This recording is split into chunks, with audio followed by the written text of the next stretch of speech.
Так, погазал чуть-чуть. Кстати, изотопы пропали. Вот, когда дергаешь резко, там ну, провал есть. Сейчас перестали провалы быть с жаклера 135-35.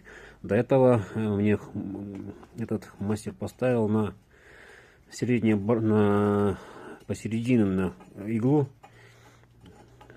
И, короче, я еле доехал до дома. Средние низа вообще никакие. Стрелял, тупил, провалы. Сейчас нет, ну, чуть-чуть богатит смесь. Чуть-чуть богатеет. Ага. Что-то непонятно.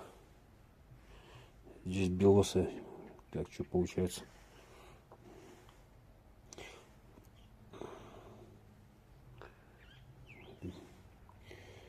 Не пойму нифига.